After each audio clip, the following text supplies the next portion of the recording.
চেহারার সৌন্দর্য বৃদ্ধির জন্য কোনো আমল আছে কিনা? চেহারার সৌন্দর্য বৃদ্ধি এটার জন্য ইমানদারের খুব বেশি চিন্তা বা টেনশনের বিষয় না, যার কারণে এটার জন্য কোনো কোরআন হাদিসে বাতানো কোনো আমল আসলে নেই। একজন ইমানদার তিনি তার আমল এবং কর্মকে সুন্দর করার চেষ্টা করবেন। চেহারা আল্লাহ তাআলা যেভাবে দিয়েছেন সেটাকে শুধু যত্ন করবেন। এটাকে আরো সৌন্দর্য বৃদ্ধি করা ইসলামে নাজায়েজ নয়, কিন্তু এটা ইমানদারের কাছে কোনো গুরুত্বপূর্ণ আইটেমই না যে এটার জন্য কোরআন হাদিসে আলাদা করে কোনো দোয়া শিখাবে। যাদের কাছে পার্থিব এই বিষয়গুলো, তুচ্ছ বিষয়গুলো অনেক বড়, যারা আখিরাতে বিশ্বাসী নয়, সেই মানুষগুলো সাধারণত এগুলো নিয়ে অনেক বেশি অরিড থাকে, অনেক বেশি তারা এগুলো নিয়ে পেরেশান থাকে। তো চেহারার সৌন্দর্য বৃদ্ধির জন্য কোনো উপায় অবলম্বন করলে সেটাকে আমি হারাম বলছি না, কিন্তু এইটাকে ইসলাম এত বড় করে দেখে না যে এটার জন্য আলাদা কোনো আমল দিবে। আমল দিবে তো তখন যখন জিনিসটা খুব গুরুত্বপূর্ণ হবে। তো যাই হোক, এটার জন্য আলাদা কোনো দোয়া বা আমলের কথা কোরআন হাদিসে কোথাও বলা হয়নি। তবে আপনি যদি মনে হয় যে আপনার চেহারাতে এমন কিছু আছে যেটার কারণে আপনি অবহেলার শিকার অথবা অপমানের শিকার বা অবমূল্যায়নের শিকার, সেক্ষেত্রে আল্লাহ তাআলার কাছে আপনি সাধারণভাবে তো দোয়া করতেই পারেন অথবা বৈধ কোনো উপায় চেষ্টা করতে পারেন। আমি বলছি যে যারা চেহারা সৌন্দর্য বলতে আল্লাহ যা দিয়েছেন সেটাতে কোনো উল্লেখযোগ্য কোনো ত্রুটি নেই, কিন্তু তারপরও সুন্দরত্ব কোনো শেষ নেই, তারা আরো সুন্দর করার পিছনে মরিয়া হয়ে থাকেন এবং এটার পিছনে লাখ লাখ টাকা খরচ করেন এবং এটার পিছনে লেগে থাকেন। একটা পর্যায় পর্যন্ত এটা জায়েজ আছে, কিন্তু যখন সীমানা ছাড়িয়ে যায় তখন সেটা কিন্তু অপচয় এবং নাজায়েজের পর্যায়েও চলে যায়, সেটি মাথায় রাখতে হবে। খোলাসা কথা হলো, আপনার চেহারাতে যদি কোনো ত্রুটি থাকে যেটা আপনার সৌন্দর্যকে নষ্ট করে এবং সেটার কারণে আপনি সমস্যাগ্রস্ত থাকেন, তো আপনি কোনো ট্রিটমেন্ট করতে পারেন, আবার আল্লাহর কাছে দোয়াও করতে পারেন যে আল্লাহ আপনি আমার সমস্যা দূর করে দিন। দোয়া আপনি ওপেন উন্মুক্ত দোয়া আপনি আল্লাহর কাছে নিজের ভাষায় দোয়া করবেন, ইনশাআল্লাহ আল্লাহ রাব্বুল আলামিন আপনার দোয়া কবুল করতে পারেন। আর দ্বিতীয়ত, যদি এরকম পর্যায়ে না থাকে, জাস্ট আপনার সৌন্দর্য যেটুকু আছে এটাকে আরো বাড়াতে চান, আপনি এটা আসলে ত্রুটিপূর্ণ কিছু নাই, আরো সুন্দর করতে চান, সেটাও আপনি করতে পারেন, কিন্তু এটার জন্য খুব বেশি টাকা পয়সা ব্যয় করে যদি আপনি অপচয় সীমানা চলে যান, সেক্ষেত্রে সেটা গুনাহ হবে। আর আমল হিসাবে এক্ষেত্রে আল্লাহ তাআলার কাছে আপনি দোয়া করতে পারেন। তবে নবী করিম সাল্লাল্লাহু আলাইহি ওয়াসাল্লাম ফজর নামাজের জন্য যখন নামাজের জায়গার দিকে যেতেন, তখন একটা দোয়া পড়তেন। বিভিন্ন হাদিস দ্বারা বিভিন্ন দোয়ার কথা প্রমাণিত আছে। এর ভিতরে একটা হলো আল্লাহুম্মা জাআল ফি কলবি নূরা ওয়া ফি ওয়াজহি নূরা। আল্লাহ আমার চেহারাকে আপনি আলোকিত করে দিন। এটা অবশ্য বাহ্যিক সৌন্দর্য নয়। এটা হলো ঈমানের একটা নূর, আ যেটা উম যেটা আপনার এই চামড়ার সৌন্দর্য নয়।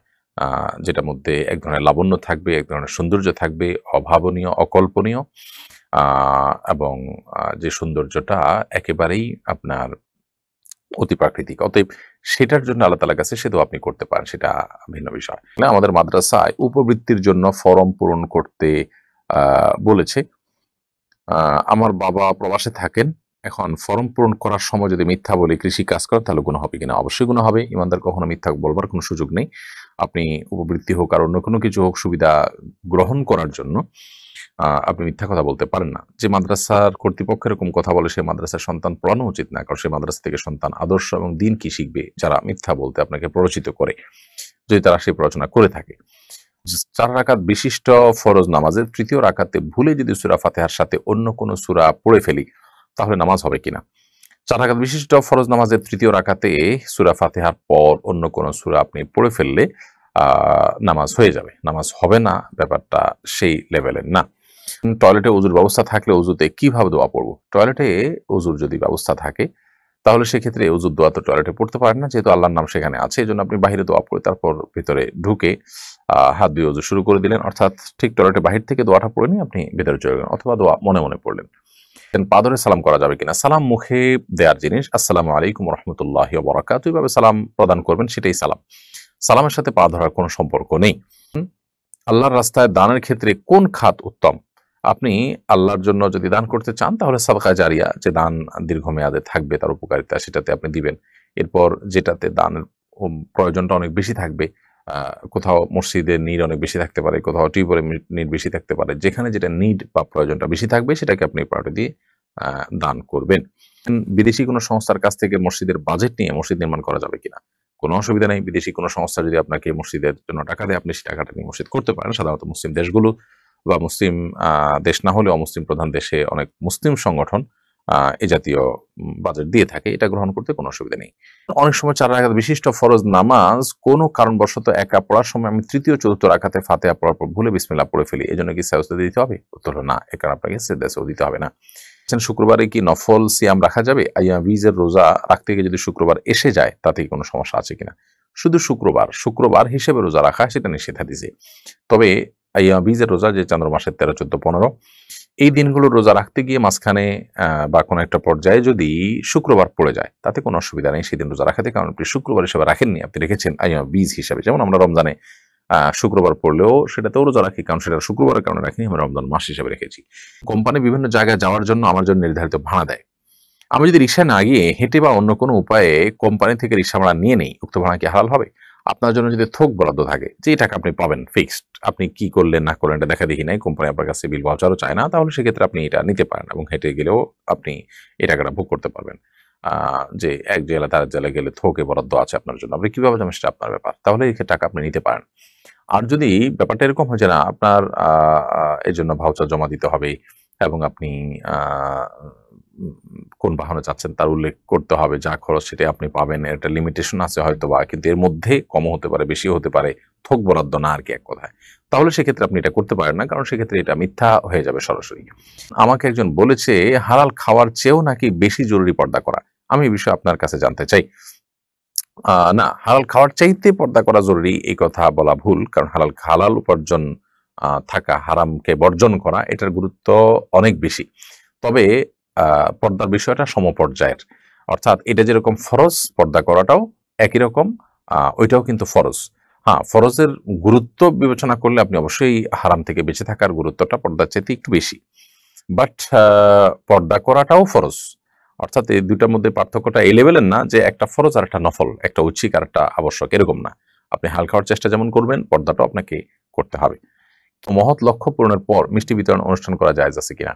কোন লক্ষ্য বাস্তবায়ন হলো সেজন্য আপনি খুশি হয়ে কিছু করলেন, এটাতে নাজায়েজ কোনো কিছু নেই, কারণ এটাকে কেউ ইবাদত হিসাবে করছে না, এটা সামাজিক কালচার হিসাবে করছে, আল্লাহর নিয়ামতের শুকরিয়া হিসাবে করছে, বিধায় এটা মুবাহ এবং জায়েজ কাজ। আমি এখনো ছাত্র, সংসারে বাবার অধীনে থাকি, বাবার উপার্জন অবৈধ, আমি কি বাবার হারাম টাকা ব্যবহার করতে পারবো?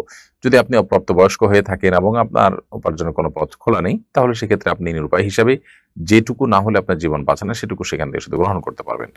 আর যদি আলহামদুলিল্লাহ আল্লাহ তাআলা আপনাকে প্রাপ্তবয়স্ক করে থাকেন, তাহলে আপনি হাজারটা রাস্তা আছে উপার্জনের, টিউশনি থেকে নিয়ে বহু উপার্জনের উপায় আছে, সেরকম কোনো একটা উপায় অবলম্বন করে আপনি হালাল উপার্জন করার চেষ্টা করবেন এবং সেটি বাবার সংসারে শেয়ার করে আপনি প্রয়োজনে আপনারটা আপনি খাবেন এবং ভোগ করবেন।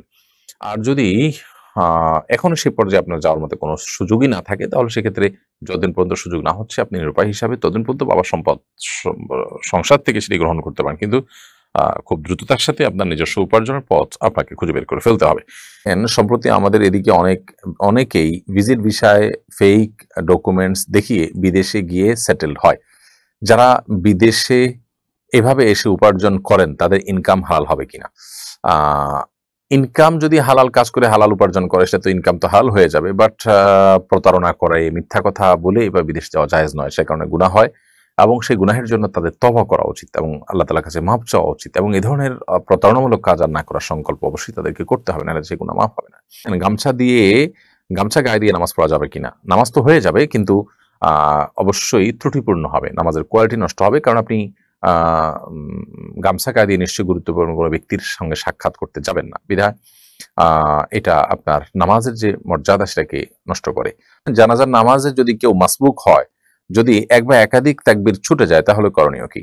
তাহলে ইমামের সাথে যে তাকবীর আপনি পেয়েছেন একটি বা দুটি, সেটি আপনি দিবেন। এরপরে যেগুলো ছুটে গেছে ইমামের সালাম ফেরানোর সময় আপনি সালাম না ফিরিয়ে আপনি বাকি তাকবীরগুলো দিয়ে নামাজ যেরকম ছুটে গেলে আপনি পড়েন, সেরকম যেগুলো ছুটে গেছে সেগুলো পড়ে তারপর আপনি সালাম ফিরিয়ে নামাজ শেষ করবেন। সুদভিত্তিক ব্যাংক থেকে লোন নিয়ে হজে যাওয়া জায়েজ হবে কিনা? অবশ্যই জায়েজ হবে না। সুদি লোন নিয়ে আপনি যদি হজ করেন, তাহলে সেক্ষেত্রে হারাম টাকা হজ করলেন। হারাম টাকা হজ করলে সেই হজ তো আল্লাহর কাছে অবশ্যই গ্রহণযোগ্য হবে না। অনেক বাসায় মেহমান এলে অনেক বেশি খাবার আয়োজন করা হয়, সামাজিক কারণে ধার কর্য করে হলেও এত আয়োজন করতে হয়। এত খাবার সাধারণত মেহমান খেতে পারে না, এটা কি অপচয় হিসাবে গণ্য হবে? দেখুন, এটা সবসময় অপচয় হিসাবে গণ্য হবে না, এটা নির্ভর করবে যে কি পরিমাণ করেছেন, সেখানে অপচয়ের মধ্যে এটা পড়ে কিনা তার উপর নির্ভর করবে। তবে সন্দেহাতীতভাবে এটি প্রশংসনীয় কোনো কালচার নয়। সাহাবায়ে কেরাম খুব বেশি অকৃত্রিম ছিলেন, তাদের একটা বৈশিষ্ট্য হলো যে কানু আকাল্লুহুম তাকাল্লুফা, তারা অকৃত্রিম ছিলেন অনেক বেশি। তো কৃত্রিমতা থাকা এটা ভালো জিনিস না। আমরা মেহমানের জন্য অনেক বেশি করলাম, এরপরে মনে করলাম যে আরে এত কিছু করতে হলো, আমার কষ্ট হয়ে গেল। একসময় আমরা মেহমান চলে গেলে নিজেরা আক্ষেপ করি, আবার মেহমানের সামনে বলি না কিছুই করতে পারলাম না। এই যে ফর্মালিটিস গুলো বা এই যে আমাদের আপনার সামাজিক কালচারগুলো, এগুলো ভালো জিনিস না আসলে। আপনি সাধ্য অনুযায়ী করবেন, মেহমানের জন্য একটা ভালো কিছু তো করবেনই, কিন্তু সেটা যেন সীমা লঙ্ঘনের পর্যায়ে না যায় এবং এগুলো বেশিরভাগ ক্ষেত্রে লোক দেখানো, লৌকিকতা পর্যায়ে চলে যায়। এটা যেন না হয়, এটা খেয়াল রাখতে হবে। কালচারটা এরকম হয়ে গেছে, এগুলো না করলে মেহমানও মনে করে যে তাকে সম্মান করা হয়নি। তো এই কালচারের পরিবর্তন হওয়া দরকার আসলে। এতে গরিব মানুষের জন্য মেহমানদারি করা সহজ হবে। মেহমানদারির আমলটা এখন কঠিন হয়ে গেছে এই কারণে। আমাদের এক প্রতিবেশী সপরিবারে ঢাকায় থাকেন। তাদের বাড়ির সামনে কিছু গাছ আছে, যেগুলোর ফল খাওয়ার কেউ নেই। ফলগুলো পড়ে নষ্ট হয়ে যায়। সেই গাছ থেকে ফল পেড়ে খাওয়া আমাদের জন্য জায়েজ হবে কিনা? যদি গাছের ফল পড়ে নষ্ট হয়ে যায় এবং মালিক সেটা সংরক্ষণ করবার কোনো ব্যবস্থা না রাখেন, বরং ওপেন রাখেন, কোনো বেড়া-টেড়া না দেন ইত্যাদি, এবং বোঝা যায় তার আচরণ থেকে যে সে এগুলোর ব্যাপারে তার কোনো ইয়ে নেই, আগ্রহ নেই, তাহলে সেক্ষেত্রে সেটা অবশ্যই অন্যদের জন্য খাওয়া জায়েজ হবে।